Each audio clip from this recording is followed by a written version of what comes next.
final statement in Rise of Industry. Because I wanted to make this as a final chapter, because it's possibly one of the hardest things to do, not to build an industry, but to make $1 billion. Plus I want to see how it looks like. So in the meanwhile, just a little bit of maintenance. And send over some berries. Possibly flooding out the market. Alright, so a few things changed since we last met. We've made some food production for Leeds. A lot of food production actually. Let me speed this up by 3. So, smoothies and your basic goods up until dough you have here.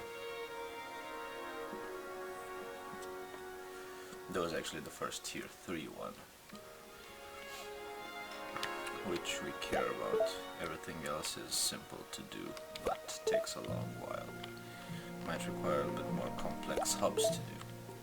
Mainly this time I've focused on textiles. If you can see, in most cities we've built a clothing store, which is, for me, seemed like the easiest option. So let me take you on a simple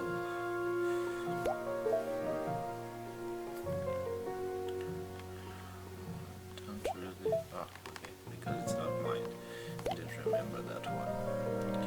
Simple farming. Productions, full warehouses. Oh god, full.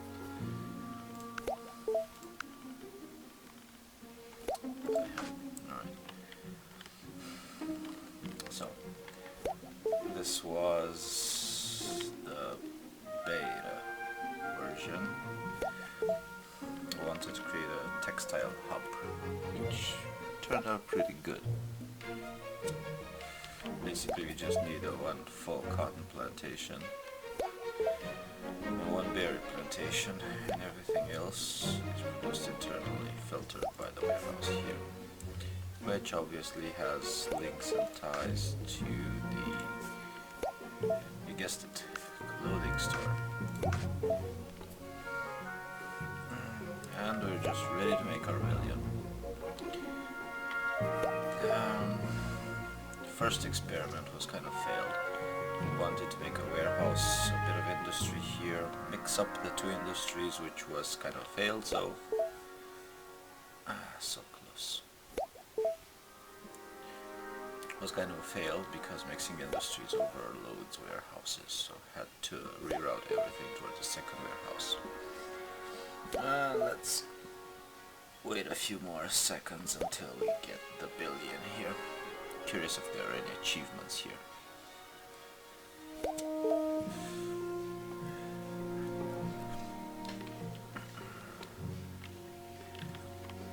Come on, let's go for the billion. I don't think we can actually go over 1 billion, I think that's the limit.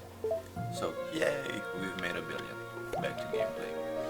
So, this is one of the most efficient ways I was able to organize everything. As you can see, we have 97% uptime. This was the second attempt at this. In the meanwhile, I've purchased a few other towns and deleted some industries because I thought they were useless. Just grabbed up on some basic wood production and materials for the farmers market here. Fish hub, nothing important. So, yeah, wood plantation, some coal plantation. Right. Let me get down a breakover of Chester. This was my main starting city, and we did manage to make one of the hardest industries possible, which is the bookstore. Bookstores are very, very profitable. For example, if you have thin cardboard, it's 138,000. That's a lot of money. And, well, it's only partially supplied. I only have 2 factories producing that. Why is that? Because for that you need heavy pulp, you need a cardboard that actually goes around heavy pulp, and after you make 3 cardboards you can make only one single piece of thin cardboard, which is a big pain. So I'm actually wondering if this will have an impact. But even so, it should have 132k a piece. It's definitely worth it. Alright, I've expanded a little bit on that, creating 2 more heavy pulp factories, and decided to fit in some heavy rolls. Which heavy rolls? The paper warehouse and the paperwork. Construction goods. Let me just check.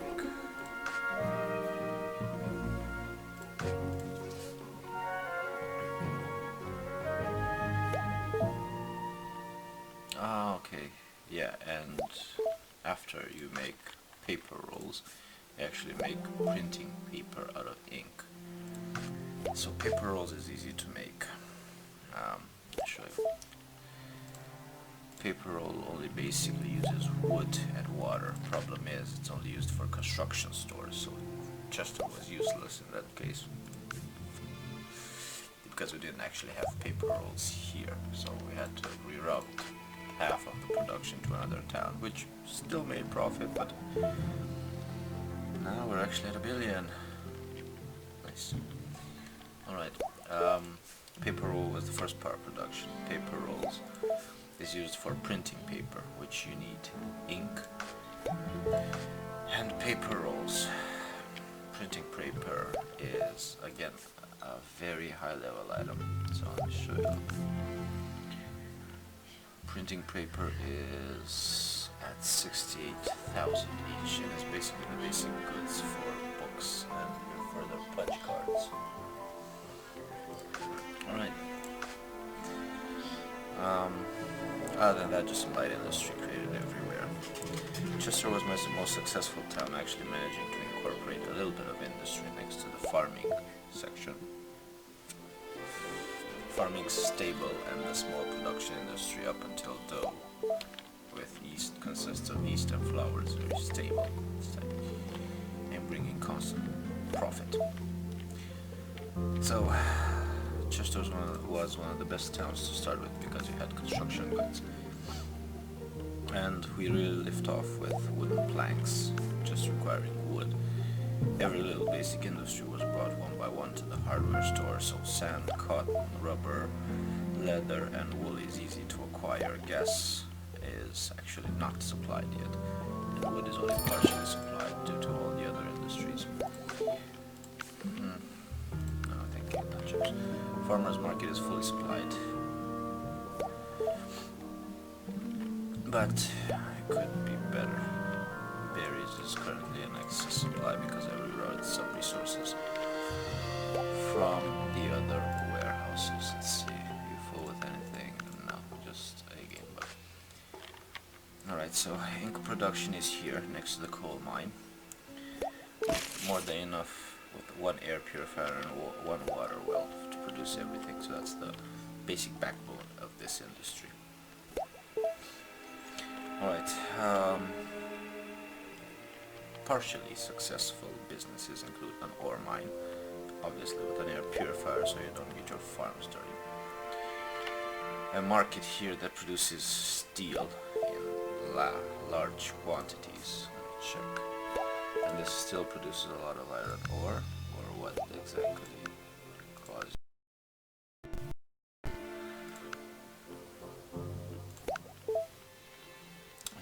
Winter clothes, okay. Winter clothes, new market, and work clothes. Apparently, this warehouse is closer than this warehouse, so we have one central hub here, and automatically went here, which will spike up profit when these cars actually reach that zone. Awesome. You can go down there, purify around here because it might clog up some farms. And as you can see, this is banking a lot of profit. Alright, first part of textile factory only included basic products. Again, you go from berry farm, cotton plantation, and that's your backbone for the first textile factory. And the most successful one I've managed to make is this one. That's kind of like level 3 of everything I've done. So you have your basic warehouse, which should cover everything, excluding this one, but looks like this one also has some traction, and some factories are sending clothes here. I'm gonna change that for now. Set a basic code to make it easier for them. Soon all of these will go green because they need some bit of basic water, which I have a lot coming in from here. So what I've done here is just add a warehouse. This covers everything in range and supplies everything. Heavy fabric and that's dye and water, obviously. PR marketing, truck speed, of course. Okay, we started off again with a berry and a cotton plantation. So these two are the backbone of what you need. Then I realized that cotton is just not enough when you have around, I don't know, I'd go with 1, 2, 3, 4, 5, 6, 7, 8, 9, 10, 14, 15, 16, 17 farms building your industry. They can be better optimized because some of these have horrible uptime. But that's just because you have to mass produce textile. So fibers is something that's very hard to produce. That's why I have maybe half of these built into textiles and dye. Then you're going to go into livestock, investing heavily into wool for sheep and leather. Yeah, you need wheat for those. So this is the tier 2 one where we started building some light fabric and heavy fabric, and that's the tier 2 ones. Afterwards, building heavily up into the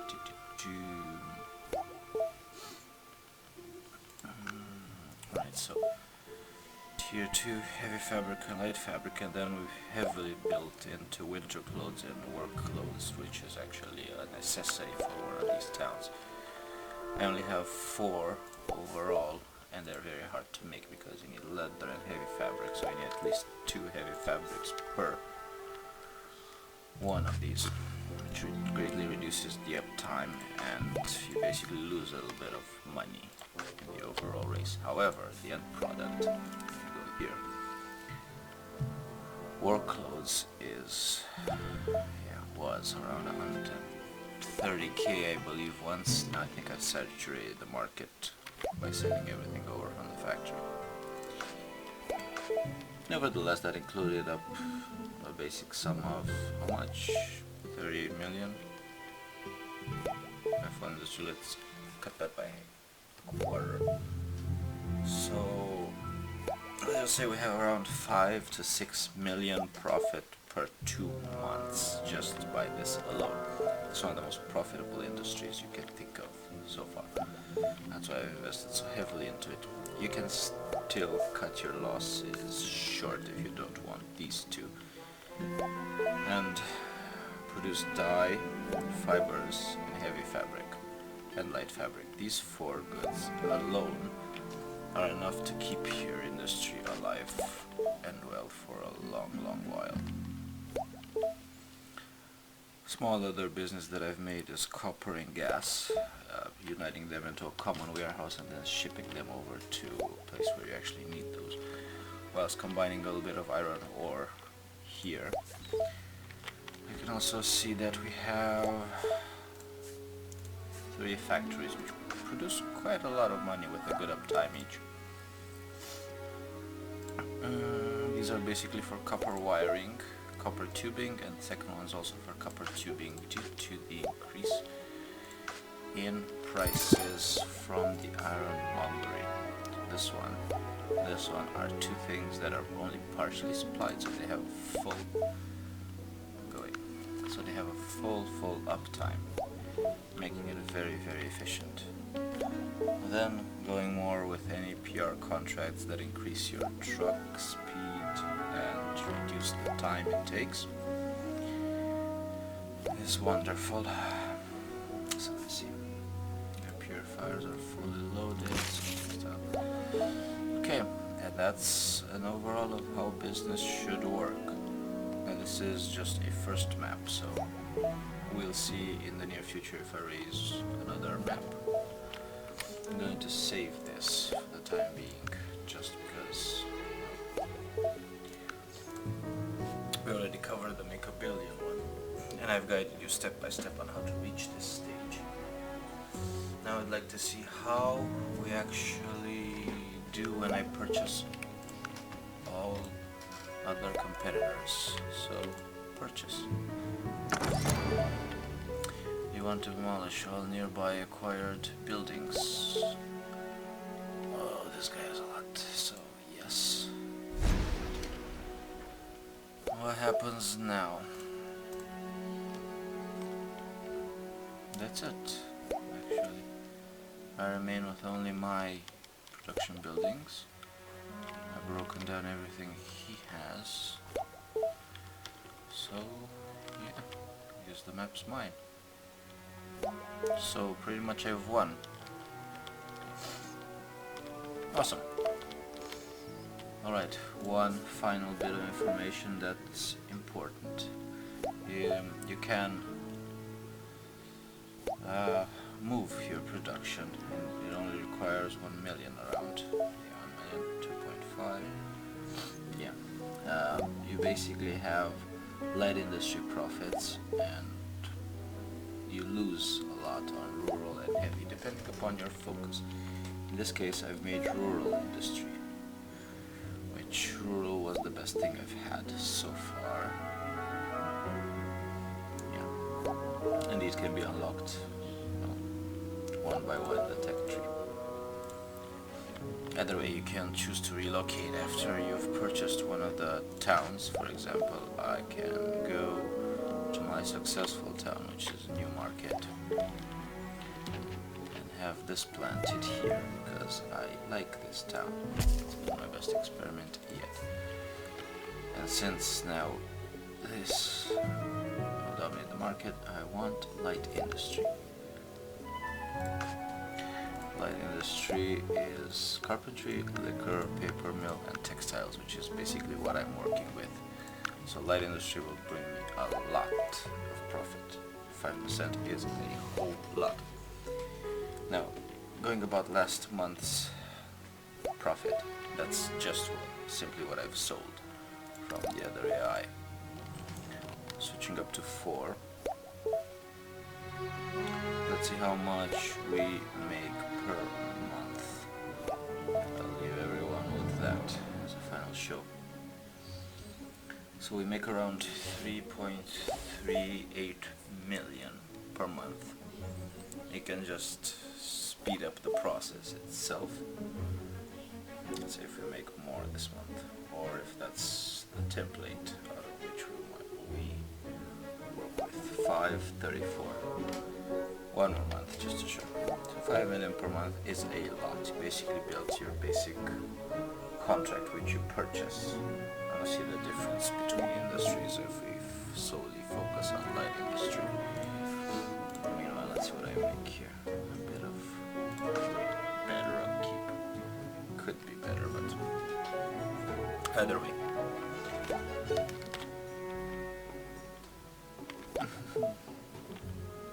Yeah, 621. That's quite a bit. So, okay, I hope you enjoyed this run of Rise of Industry. I hope this tutorial helped you to make money and do better on this game. If you have all the basic goals that I've went over, everything, then you should be more than prepped to go over heavy enemies, or heavy, I'll just say harder opponents, and should be able to defeat them with ease. Alright, that about covers it. With that being said, I'd like to thank everyone who watched the series up until the end. Like and subscribe would be awesome if this helped you in any way, shape or form. Thank you for investing your time into this, and as always, have a lovely day ahead, industrialists.